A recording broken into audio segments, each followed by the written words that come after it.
Okay, babuza ko buli obujjasinzidde okubeera nga ate agoberera amannya azizo abeera Fahad Pro UG emabega w'emizindalo okubeera nga ate nkutuusaako embeera nga bwebedde etambula mu nsonda z'eggwanga ne bweru w'eggwanga yonna yonna nabwe kityo ngenda kusaba n'obuwombeefu obw'ekika ekyawagulu subscribinga bw'oba nga obadde tonera kubeera nga ate otwegattako ka notification bell kakoneko kajja kubeera nga ate kaku alertinga buli wennaba ndese video ojja kubeera nga ate ofuna ka notification awo anti kakati kino kisobola okubeera nga ate kigwawo video beera nga togiyiterako ekigawo likinga sharingirako abalala nga bw'osobola yo comment section always ebeera open tekigana kubeera nga ate osula wansi awo endowoozayo of course ku biki byogenda okubeera nga ate olaba video eno agenda kubeera nga ate ekwatagana nnyo ku baana abakikubira awo ku ddungu ntegeeza Saudi Arabia, Qatar, Dubai, Bahrain, Oman, Kuwait, Jordan, Yemen, Iraq, UAE awo nawona ku ddungu banaye beere nga ate mwegendereza oba wenda mukwano gwo ng'akikubirawo please beera nga ate omuweereza video eno oba oli awo ayandibeera ey'omugaso naawe planning okubeera nga ate otambula naye nga destination yo final destination egenda kubeera nga ate emalira wali ku ddungu please beera nga ate video eno ogyetegereza nnyo bulungi kubanga oyinza okubeera nga ate munaaye naawe ozigwamu kakati omwana amanyikiddwa nga Kasumba Juma yesterday nasobodde okubeera nga ate mbawa updates nti agenda kubeera nga ate attibwa olunaku olw'ejjo asaako ne banne abalala bana bonna list nasobodde okubeera nga ate njikuyitiramu era nga gwe atasobodde okubeera nga ate owulira amannya ago of course ngenda kuddamu beere nga ate nga kuyitiramu beere nga ate owulira bonna be yattiddwa nabo abaana bonna bali ku musango ogw'okubeera nga ate munnaye bagezaako okubeera nga bayingiza enjaga era nga abasinga basibiddwa emyaka egiwera ebiri. Kasumba Juma amazeeyo bbanga ki? Amazeeyo mwaka nga gumu oba gumu n'ekitundu munatereezaamuko so yasobodde okubeera nga ate attibwa olunaku olw'ejjo essaawa zaabadde 2 yateekeddwa kalaba n'abeera nga ate agibwawo. Abasinga abali mugezako okubeera nga ate batambuza emboozi balaga nti Kasumba yateekeddwa ku muguwa. Omanyi akalaba kanjawulo. Abasinga batambuza baga nti Kasumba yateekeddwa ku muguwa ne babeera nga bamuwanika asibwe kyabadde. Kasumba Juma bamuwadde options 2 either okubeera nga ate bamuwanika mu bbanga oba okubeera nga ate bamuteeka katebe ak'amasannyalaze. Musajja watudooza kyekyamwanguyidde n'abeera nga ate munaaye ateekebwa katebe ak'amasannyalaze nga bw'ogenda okubeera nga ate olaba mu bifaananyi video nasobodde okubeera nga ate njifuna but please video eno etiisa nyinza obutasobola kubeera nga ate njikuterawo naye gwe wena nga wandyagadde okubeera nga togirabako genda wansawo mu comment section beera nga towandiikawo nti please send video omuntu omu oba oliawo ajja kubeera nga ate agikuweereza osobola okubeera nga ate naawe olaba embeera nga bwe yatambudde nga musajja wattu attibwa ne banne bonna abalala bana byo ne biva side ye Saudi era nga banaye mwongera okubeera nga ate mwegendereza obanga opulaninga okubeera nga ate otambula beera mwegendereza nnyo emigugu gyo gikebere simanyi ne woba nga otuuse ku kisaawe ddamu beere nga ate okebera mpaka ng'otuuse ne ku check-in beera nga omaking sure nti buli kimu kiri kiriya kubanga Uganda oyinza okukwatibwa omukisa n'oyitawo but please wootuukira ku ddungu oba nsi ki abasajja balina security ey'amaanyi tojja kubeera nga ate oyitawo ate abantu abasinga babeera ku bisaawo nga baga gundi nyambako ntwalira ekintu kino gundi nyambako kino please bw'onookera ku makya ne bakwata omuntu oyo ebibyo bijja kubeera nga biwedde ne woba n'abannyonnyola nti bantisse ntike nti waliwo eyaŋŋambye mumutwalire ebyo bijja kubeera nga ate bikomyawo omusango gujja kubeera nga tegukutte gwe so mwegendereze nnyo ababasanga awo ku bisaawe nti bambi nkwatiraako kubanga ojja kumaliriza nga oba oli awo obwana wo bw'olese e Kampala ng'obulese awo babazadde bo ng'obalese Miranga nga musajja wattu Kasumba Juma geefunawo galaga nti musajja wattu yali avudde e Kampala okubeera nga ate agenda anoonyemu akasente ng'omuntu omulala yenna munaye olwatuukayo ate agenda okubeera nga ate bakebera emigugu naye yali surprised okubeera nga ate yeekanga nga mu migugu egyo mulimu enjaga so kiteeberezebwa nti either waliwo eyagimutikka oba ndowooza waliwo omukwano gwe eyagimuteera mu musawo nga naye tamanyi kuba abantu battima munnaye ogenda n'omunyumizako nti ngenda bweru ngenda kukola n'abeera nga ate akola ekintu ekikyasinza okubeera ekibi. Kakati Kasumba Juma nga nabategeezeza teyattiddwa eka ayina ne banne be yasobodde okubeera nga ate attibwa era nga oba owulidde amannya gano ng'olina muli owulidde please beera nga ate otegeeza abantu baabwe nti abaana baabwe ko kaaweddemu dda. Asookera ddala ku lisiti y'omukulu Kasumba Juma addako awo bamuyita Alinda Zainati ono nno yakwatibwa mu mwaka gwa 2019 era nga naye yattiddwa olunaku lwabadde lwa John Nuhu Nambi ono nno yakwatibwa mwezi gwa April oba ogwokuna 2021 Kenneth Oluka nga naye y'omu ku abo abasobola okubeera nga ate bakwatibwa ku nsonga zino ez'enjaga mbere nga ate mwegendereza abaana abalala bali eyo abano bakwatiddwa emikisa bali eyo babasibye emyaka egiwerera ddala lifetime imprisonment ate nakutegeeza negamba nti bwe bakira ku makya ne babeera nga ate bakwata n'enjaga bwe bati oba oli mwana wa munene oba olina connections oba olina connection ki ako kaba kaweddemu. Kasumba Juma mmujjukira bulungi nnyo, abanene bavayo ne babeera nga ate munaye bagezaako okubeera nga bamulwanirirako naye munnaye byagaana. Zijjukira ne ambassador we Saudi omunayuganda naye yavayo ne babeera nga tayingira mu nsonga zino, ne ba MPs ab'enjawulo oba ni Anita Mwongo naye yagezaako okubeera nga atabiyingira musijjukira bulungi, but byonna byonna byayitawo abasajja baba baateekawo etteeka liba lyayita. So bambi mubeere nga ate mwegendereza. Vidiyo eno ngenda kusaba beera nga ate ogiweerezaako omuntu omulala yenna yenna apulaninga okutambula nti ayongere okubeera nga ate munaye yeegendereza oba oliawo kino kireme kubeera nga ate kyeyongerayo mu maaso. Anyway, ebyakasumba Juma nga bitadde ku mabbali na videos endala nnyingi nnyo zengenda okubeera nga ate nkupulayingira awo nga bwe nakutegeeza sharingirako abalala nabo basobola okubeera nga ate bamanya embeera nga bwetambula. Nkomawo n'amawulire amalala mangi nnyo naye nga akujjukiza tulina Sheikh Ashraf amusomi wa dduwa abeera nga ate omunoonyaako enamba z'essimu ziri awo wansi ku sitiika eziyitaayitawo sayidi eno endala Habibu airport pickup nabo bajja kubeera nga ate bakukima ku kisaawe era nabo beera nga ate obanoonyaako enamba z'essimu nazo awo eziri wansi awo ziyitaayitawo beera nga ate obanoonyaako buli kimu kijja kubeera ate kitambula bulungi nnyo maridadi saana temuvaawo. Wondering, Honorable Minister, why you people preach patriotism yet you are not patriotic. You pretend like serving good food yet you know very well that you have poison in that food. Yes. You know the curse you are creating for your family. You know what coffee means to most of our families. Yes. Why are you serving one person instead of the whole country? Yes. You mean you don't know? You mean you don't know what you are doing? We know that you are serving poison, pretending that you are giving us good food. I strongly deviate from what you are trying to bring to this house. I beg to submit. Right Honorable Speaker, with the unemployment challenges Uganda faces, the report clearly brought it out that UCDA has managed to employ 12.5 million people. So we can't stand a chance of taking all these people back to nowhere when we rationalize UCDA. Lastly, Right Honorable Speaker, I beg that with the report from the major report, we need to double the budget for UCDA. This is the opportunity we have for the good contributions it has done for.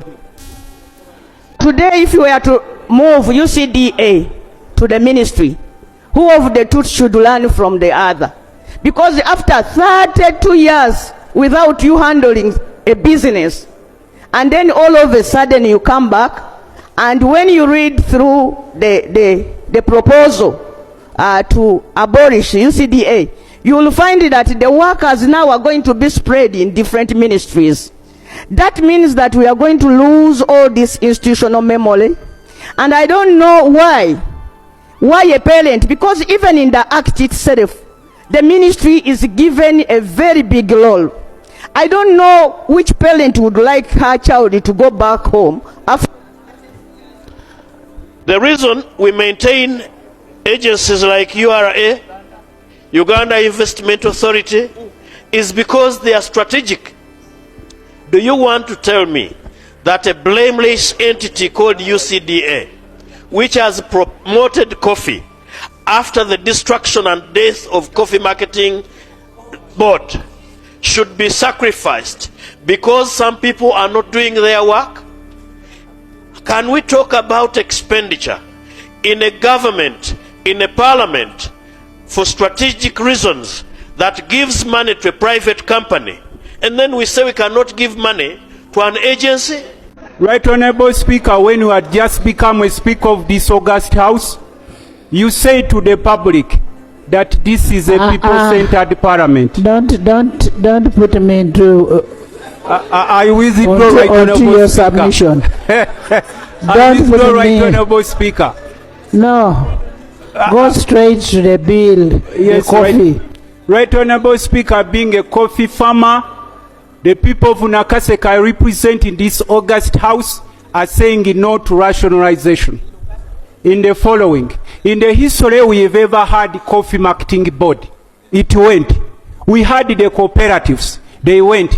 There is no way you can cut a hand that feeds you, honorable ministers here. The economy you are talking about today is boosted by UCDA. One of the sectors that boosts this economy is UCDA. Unless there are pressures behind. I had the report which was read by the chair. It was very clear apart from the conclusion. So therefore, being a member of parliament, Right Honorable Speaker, a coffee farmer, and a defender of people down there in the villages of Nakaseka and across the country, including you, the Speaker, because in the beginning you told us you are also a coffee farmer. We are saying no to rationalization. The roles of UCDA and MAIF are totally different and cannot be bungled together, and so on and so forth. I wondered what happened now with the conclusion, because I thought after laying that stage, it would be clear that MAIF should keep doing what it is doing. UCDA should be empowered to continue doing what it has been doing.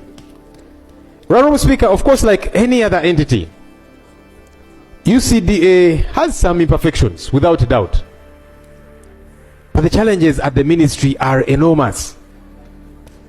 And that's why, as colleagues have been clearly airing it out, some of what the ministry is handling has seemed to be too much on its plate. And yet we are saying UCDA has been thriving. Why don't we empower it to thrive a lot more? Why don't we empower it to go to those areas which have now begun growing coffee? Because I listened to colleagues from West Nile and elsewhere, and they're saying we've also begun to grow coffee. But UCDA had not reached there. And clearly it is because, Right Honorable Speaker, government had decided, let us zone the country. These ones coffee, these ones dairy, and that kind of thing. And we must be able to move away from that. Yeah? Yeah, because if a crop can grow in a particular area, why not? Why not let it? So can we empower UCDA to go to those other areas? Because if it is showing that it is able to thrive in the areas where it is thriving now, why do you imagine it will have limitations when you empower it to go elsewhere? Honorable Speaker, the stakeholders of the coffee economy, including of course MPs from the coffee growing areas, have spoken on behalf of the 12.5 million people that are involved in the coffee economy. Can we listen to these stakeholders? Yesterday we did listen to colleagues who were making a case, saying they are from the dairy areas, the cattle growing areas, the cotton growing areas, and they told us, because we began to defend them, and they said, no, you people keep quiet. We are the ones who grow cotton. We are the ones who are producing milk. So we understand our issues better. And we want those entities to go back to the ministries. We actually gave up the fight. We said, now, how do you fight for someone who is saying, for us who want our entities to be rationalized? We let them be. Today, Right Honorable Speaker, you're hearing voices of people who represent stakeholders that are growing coffee. We need to listen to them. Honorable Speaker, I even think, personally, if need be, maybe some people who might say, well, we are not too sure, you could grant them maybe 2 weeks or that kind of thing to go and establish from their constituents, to be certain, because a number of us who are speaking, we have consulted the stakeholders that we represent. So we're not just speaking our mind, we're speaking the mind of the stakeholders that we represent. Honorable Speaker, very critically, the mandate of the 11th Parliament, this one, ends in 2026. I wonder why then we would say, let's give 3 years or even 5 years to bind the 12th Parliament. Why? Why do we want to bind the Parliament that will come after us? A number of us, I believe, will be back here, but we shall be back in the 12th Parliament. This is the 11th Parliament. If government is convinced that it requires 3 years or even 5 years to get the ministry set, to put in place all the infrastructure that is required, why don't you wait for the 3 years to elapse, put your house in order, come to the 12th Parliament, and make your case. Because now we are operating in anticipation to say, well, we hope in 3 years we shall be ready. But you see, as some colleagues have mentioned rightly, to get the certification and all the infrastructure that is required in place, you need several years to do that. So government, let the 3 years, 5 years or whatever time you require to get ready, to put your house in order. Come to the 12th Parliament and make your case. Don't ask the 11th Parliament to bind the Parliament that will come after us. If the Minister of Agriculture is doing well, let him stand here and tell us one crop which they have done so well, to give us a basis of confidence that they are up to anything. They don't have it. They've killed the tea on their watch. They've killed the vanilla on their watch. They've killed all other things. Even fish, which is inherent in the lake. Government had to institute a military to go in and intervene. This is an entity that is not ready today. Let us not create anxiety. Good business is about predictability and durability. Let us not slaughter an animal that is giving Uganda $1.4 billion as of today.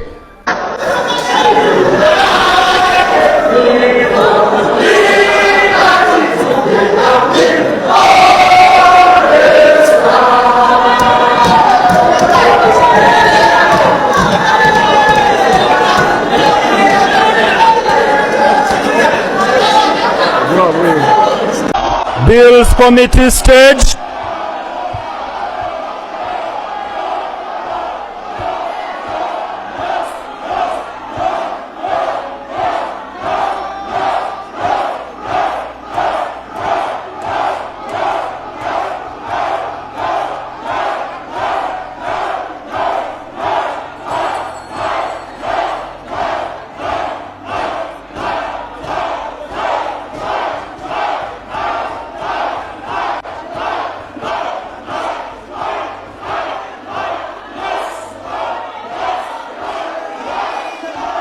A question that the National Court Amendment Bill 2024 be read a second time.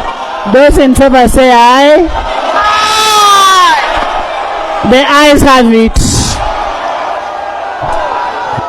Coffee Amendment Bill 2024, Bills Committee stage. Right, Honourable Speaker.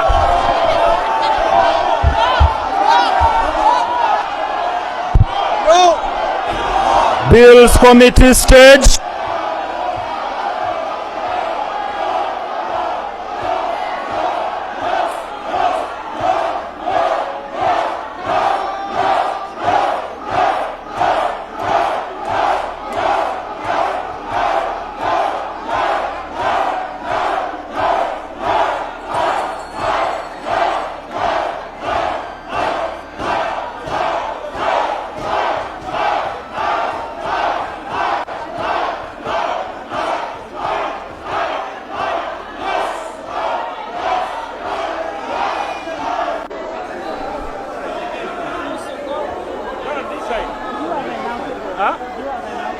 Yeah, we do. We have the number. We do. We shall test this. Because we already had this side about 80 people who have voted May. So, and this was about 130. Then better make sure that they don't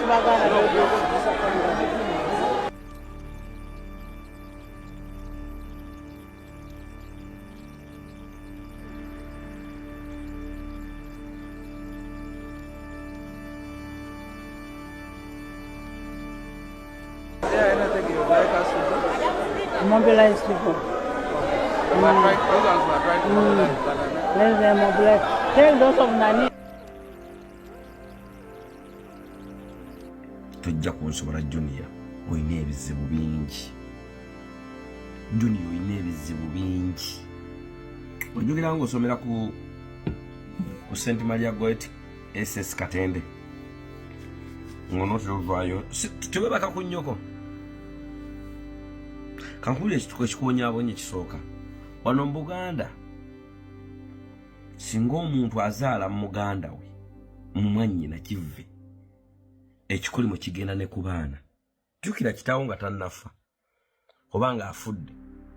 omukazi asemba yena omwana omuto buuza kwezi yabyogera yamuzaala mwennyina ekyo kikulimu nnyoko nga bamufuna bamubba ku mukolo kyokka ate naawe omwana noyagala omweberekeko oba n'omweberekako wandyeberekese ku kisolo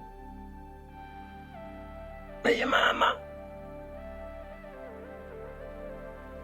ati tonywa njaga kyova nakusirika mwami Magala akwambulule ogendeyo omwetondere deni omubuulire ekyo akikugyeko asobola okuyamba nakutwala mu basajja abakulu kuba emizizo giba mingi nnyo oba ogombaganyiza oba okoze amawano kati olina amawano ga kitaawo okuzaala mwannyina kitaawo alinayo emisango gy'okubba omukazi ku mukolo gwoza gwe yabbako omukazi ku mukolo awuziti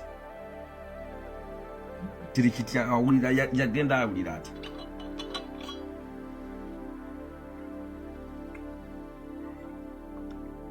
kanate nawe omwana webase ku nnyoko goza kimu kika bakugobamu bakimanyi ab'ekika bakimanyi gwali otwaliddeko nnyoko omukazi kale oba oli bisekiso wali otaddeko nnyoko omusajja noga nti ono ebba wange nothing goza ensi tekimanyi abantu abamu tebakimanyi abakulu abasirise abatulanga ku joysta kitaawo bwe yafuna okubuulirako ekyama ekyo pite manager Doni mubuuze tamale yagamba atya kimanyi ne Kasuku bamugamba ndowooza ntebereza okuba nga bamugamba nga Juni gundi yamugamba tamale nakankaka abimanyi kakankaka ateekeddwa okuba nga abimanyi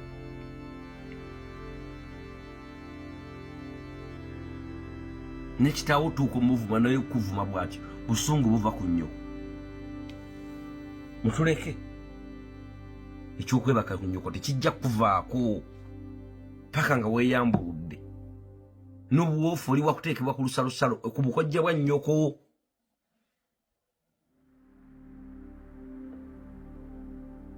obanga mupakasi lusalosalo obanga yeetuze wasinga ne mu kwetuga olwokuba na TikTok ukere nkombereko emimwanze kali kamanye ng'akoza n'owebbwa nze